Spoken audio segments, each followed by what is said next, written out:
We got a super rainy day outside, so what better time to unhaul more than 30 books?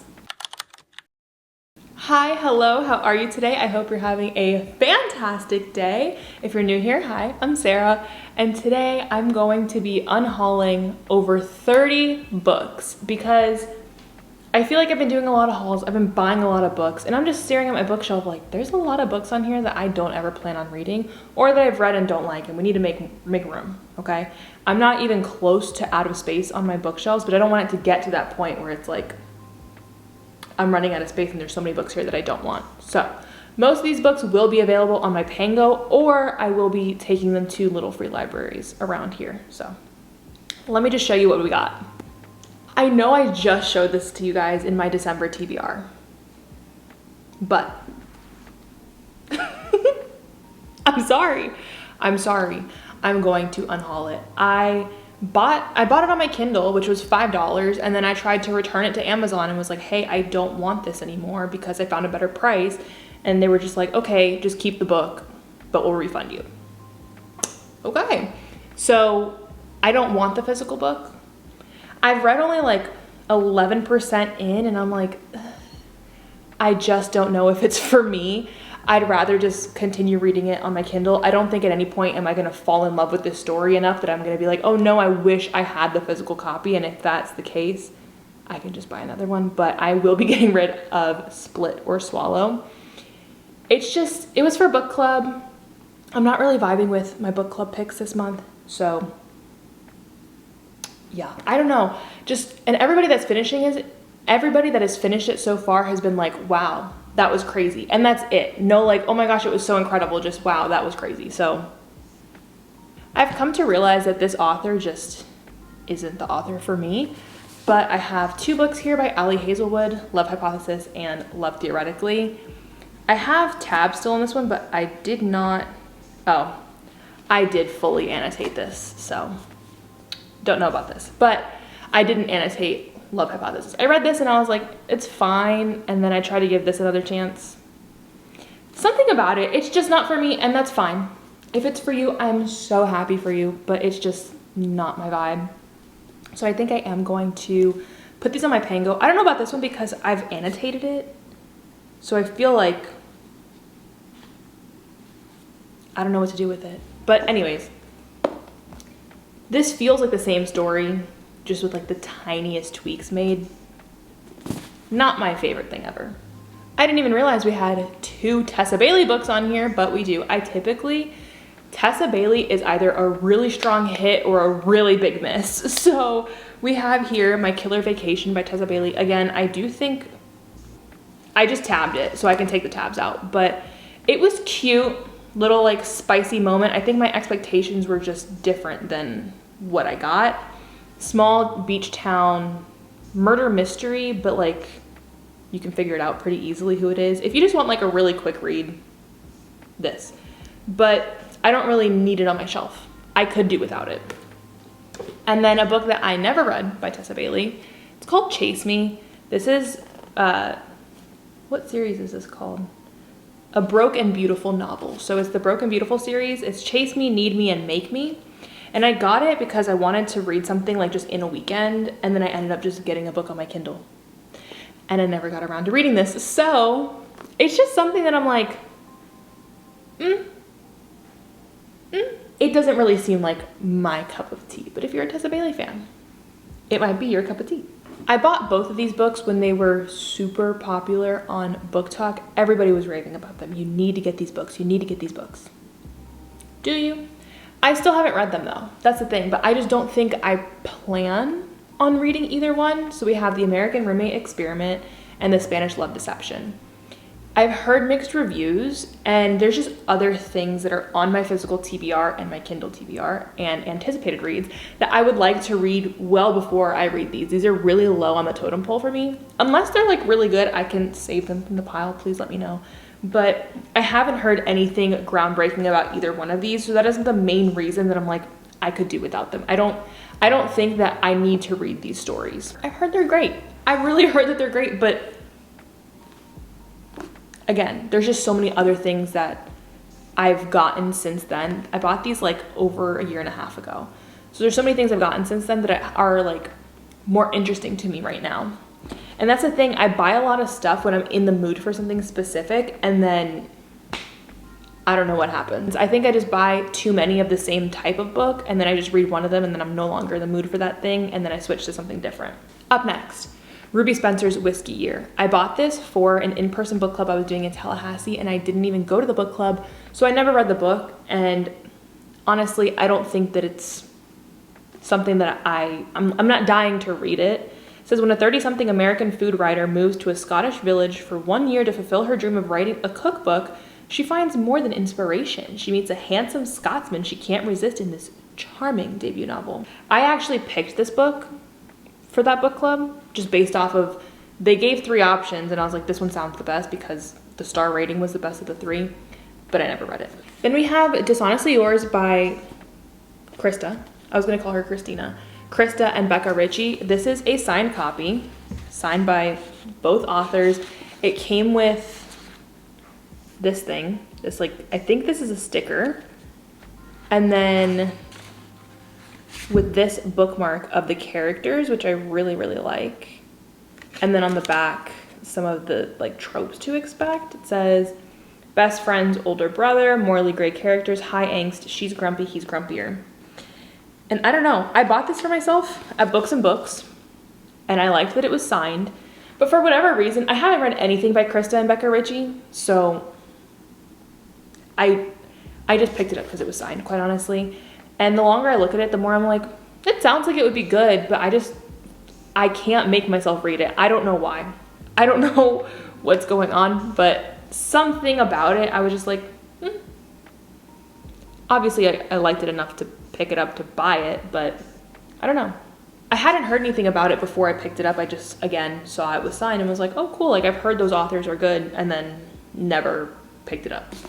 The Lion Game by Ruth Ware. This was a book club pick for an in-person book club I was going to in Tallahassee at Midtown Reader. Love Midtown Reader, by the way.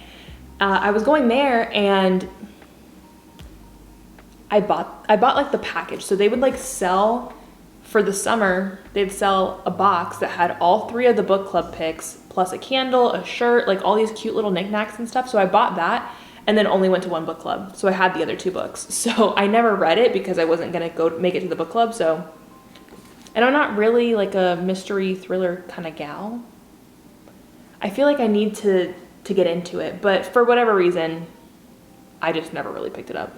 I feel bad putting this one in here because my brother bought it for me for my birthday 2 years ago, and I really wanted to read it 2 years ago, but now, I don't know, is this gonna sound terrible? I watched the movie and I was like, I don't really care about the book. Love and Gelato. I've heard it's good. I've heard it's good, but again, this is, not again, because I guess I didn't say this already, I haven't really been in a YA mood. I asked for a lot of YA books for my birthday from my family 2 years ago because I was like, well, I don't want them to know what I'm really reading, so yeah, YA sounds great. But then now that I'm actually reading the books, I'm like, YA just like really isn't for me right now. So I think this is gonna go in the Unhaul pile. Speaking of YA, we had the entire Caraval series. So I only read the first book and it just was not for me. It wasn't. Something about it, I was just like, I feel like we went through so much to have it all just be nothing at the end. I don't know. I did put tabs in it. Oh, did I highlight this one? So I annotated this one, but I did not touch books 2 and 3. And just, I don't know. I don't really think that young adult fantasy is like where I'm at right now, or just young adult reading in general is not my cup of tea at the moment. So I think this whole series, they gotta go. But speaking of the Caraval series, I was going to unhaul Once Upon a Broken Heart by Stephanie Garber until I saw Grace's video where she was talking about like intro fantasy books, like fantasy books for beginners basically. And she was like, this book is so good. If you did not like Caraval, like you don't have to read it to get into this, which I've been told over and over again, you need to read this entire series before you pick this up. So I was like, I didn't like this first book. I'm not gonna read this series, so I guess I can't read this. that's how that all went. But she said it was really good. And I also was putting it off when it was not a completed series, but now that it is, I'm debating it. I think it still falls in the YA category though. So this one's, it's teetering on the fence at the moment. I think I'll hold on to it, but it's teetering. It might just be in the next unhaul video if I don't get to it. I bought this when I thought I was a mystery gal, The Paris Apartment by Lucy Foley, and then I saw like terrible reviews for it. So I didn't know what to do with that information. I just was like, okay, well then I'll never read it because I saw terrible reviews. But then somebody that I know, I can't remember who, read it and they were like, you're gonna love it. So mixed reviews there. I don't know. In this we have the socialite, the nice guy, the alcoholic, the girl on the verge, the concierge. Everyone's a neighbor, everyone's a suspect, and everyone knows something they're not telling. See you in Paris. I don't know. I feel like I want to be a thriller gal so badly, but also I get scared. So, like, I feel like I get scared. Like, I can't read them at night. So I'm pretty limited to the time that I can read a thriller. I don't know. I think I need something like really, really good. Next up, we have Best Served Hot. This was cute, but for whatever reason, like, I don't want to keep it on my shelf. I didn't feel like so attached to it that, you know, I need to hold on to it forever. If you were a fan of The Love Hypothesis and Love Theoretically, if you're like an Ali Hazelwood fan, I feel like you would like this author. This was like rival social media influencers that are both like foodies. And it was cute. Like, don't get me wrong, like this was cute. I think I gave it like 3.5 stars. I didn't hate it, but I picked it up just because of the vibes. And then I actually read it. So I didn't love how everything played out. So I'm okay with letting this one go. Up next, we have Mr. Darcy Takes a Wife. If you've been here for a while and you've been watching my videos for a while, you would have seen my Orlando bookstore crawl / haul. And this is a blind date with the book that I got, Mr. Darcy Takes a Wife. And I know you're not supposed to judge a book by its cover, but consider this book judged, because I opened this and I was like, I'm literally never gonna read that. I'm just not. And look at how tiny those words are, you guys. I don't know. If it has tiny words, it's off the table for me. I can't squint my eyes so that I can see every single word. I'm sorry. I honestly might just throw this book into a dumpster because I absolutely hated it. One of the worst books I think I've ever read. Ever. Text for You by Sophie Kramer. I read this because they were turning it into a book, and the guy that plays Jamie in Outlander was going to be, well, he is the male main character in the movie. And I was like, oh my gosh, yes, let me read the book first before I go watch the movie. It was so terrible. It was so bad. Like, the whole premise is that she's texting her dead husband. Like, she's texting his phone number, not knowing that it got reassigned to somebody. And then she starts to text the person it got reassigned to. They start to fall in love. In the movie, they meet in person and fall in love and the whole thing. I'm not joking. I'm not joking. This is probably like 250 pages. At about this point, with like 20 pages left, they finally meet for the first time. Are you kidding? The whole thing is just them texting. It's not them meeting and falling in love and all this stuff. It's just texting and then her being like, oh no, like, I feel like I'm betraying my husband. Terrible. This book was advertised to me as a super spicy book. One of the spiciest books I've ever read. So you know I had to read it. Duh. The Unhoneymooners by Christina Lauren is a closed door romance. Y'all can't keep saying, oh, it's the spiciest book I've ever read. If it's closed door, I'm sorry, I get it. I get that it's like a scale, but the door is closed. Anywho, this was a really cute friends to lovers. Was it friends? It wasn't friends to lovers, I'm sorry. This was like, I'd call it like frenemies, because I really didn't get like the hate vibes and the enemies to lovers, but this was still good. Again, I just was expecting a lot more in the spice department and I didn't get it. So I was just a little disappointed by that. But that's not the fault of the author. That was just my expectation going into it. Then we have The Kiss Quotient. This, again, I got when I first got into reading again as an adult. And I was like, oh, you know, this is what everybody says is really good. And it was good. Don't get me wrong. Like, this was good, but it's one of those books that I'm like okay with not having on my shelf anymore. I don't think about this book often. I read it and was like, that was good. Moving on. That was literally it. It was cute, like, you know, like the spice coaching kind of thing. I like that trope, but again, not something that I really think about when I think of that trope. I can remove the tabs on this one, but Verity by Colleen Hoover. I read this for that mystery book club in Tallahassee, and I liked it, but not enough to keep it on my shelf. And again, like a little predictable, and I feel like I read this and told people like, oh, it was fine. And they're like, oh, well, if you liked the plot twist in that, you'll like the plot twist in blah, blah, blah, which makes me feel like it's just gonna be the same plot twist. I don't know. But I'm really, should I enter my thriller era? I'm really like debating it while I'm making this video, but I feel like, I don't know. I just feel like I'm wanting a thriller, but this just wasn't it. This was fine, but I don't want to keep it. Again, a book that was for that mystery book club. It's called The Plot. This one was actually really good. But again, I'm okay with not having it on my shelf. This was good. When I go to book club, I want to chat about other things, book related, but I want an excuse to just go hang out. That's what book club's for. But this book club was more like, okay, we're going to quiz you on which character said this and who did that, and like, what do you think this means? I don't fucking know. The book was good though. That's all I know. So I did annotate this book, and you can tell that I annotated this book before I really got into annotating, because look at the tabs on it. Monstrous. Oh my gosh. Jump scare. So I read and loved this book. I did. It was one of my first dark romances, so I was like, oh, he did what? But it was still really good.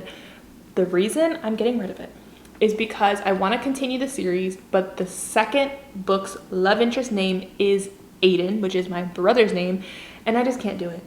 I can't do it. So I was just like, I'd rather this find a new home, somebody who's gonna love it and like put it on their shelf and adore it. This isn't the house for that. So again, I'm pretty sure this is the last one from that book club, Strong Poison.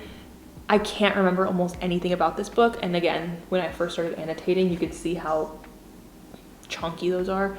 Anyways, this was good from what I can remember, but not memorable enough for me to remember it 2 years later. And again, I'm not really a mystery kind of gal. I might give this to my grandma, actually. Maybe she'll like it. Speaking of my grandma, she gifted me this book, Before You Knew My Name. My grandma loves, like, I'll buy her a book and she'll be like, oh my gosh, thank you so much. Read it and be like, here, you read it now. So she just does not want to hold on to it. She'll give them right back to me. She gave me this book and I was like, oh, what would you rate this out of 5? She goes, maybe a 3. And I looked her in her face and said, Granny, I am never gonna read that book. Maybe a 3? That's all I need to know.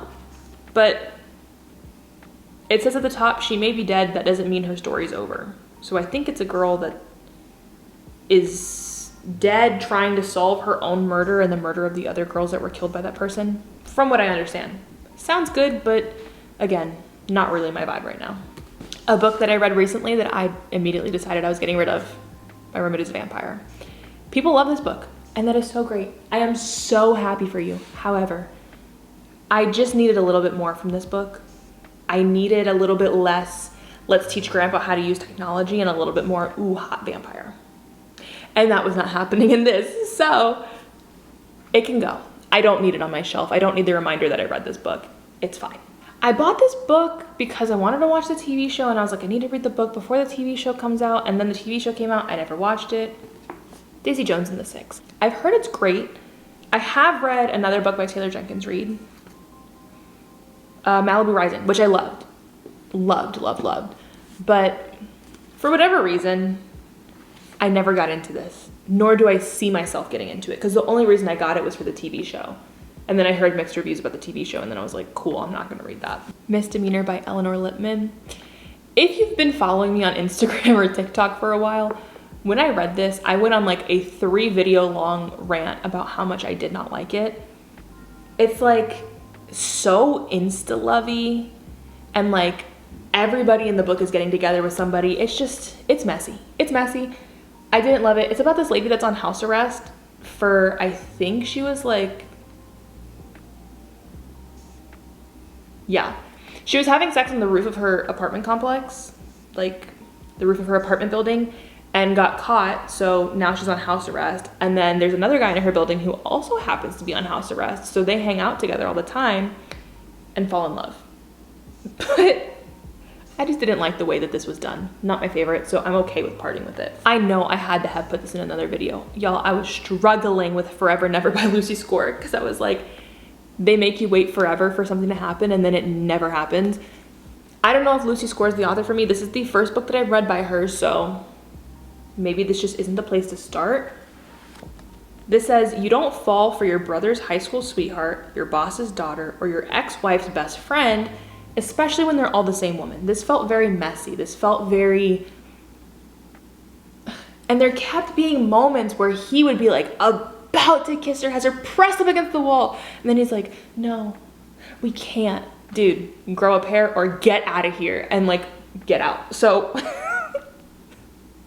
maybe it's just like the slow burn was too slow, but there's a difference between slow burn for me and then like full on, like they're practically naked and then it's like, no, we can't do this.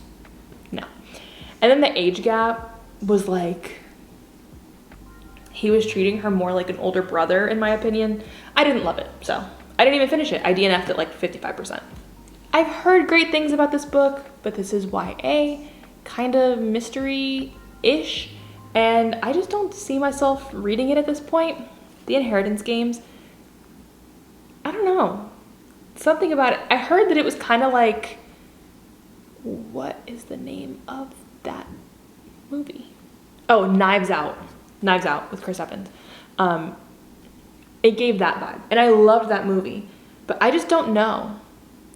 If I shouldn't unhaul it, please let me know. But something about it, I was just like, no, I'm never gonna pick that up. The reason I have not started this book, Savage Lands, is because it is an 8-book series. But you know this about me, that Throne of Glass is my favorite series ever, an 8-book series, and I'm planning on rereading it. But I don't know, for whatever reason, I've seen mixed reviews on this, so I think that was why. Throne of Glass, I've seen people absolutely loving, getting tattoos like from quotes in the book, like Throne of Glass themed everything, loving Throne of Glass, so that convinced me to read Throne of Glass, and I already liked Sarah J Maas. This I bought because I saw it on TikTok 2 years ago, and then I found out that it was an 8-book series, and I was like, ugh, I don't know if I want to deal with an 8-book series right now. So I don't know. This one is on the, like, it's in the maybe pile for me. We'll see. We'll see. But the other ones are pretty solid, like not happening. But this one, I don't know. If you've read this one or know anything about it, please let me know. And last but not least, we have Forget Me Not by Julie Soto. I had really high expectations for this one.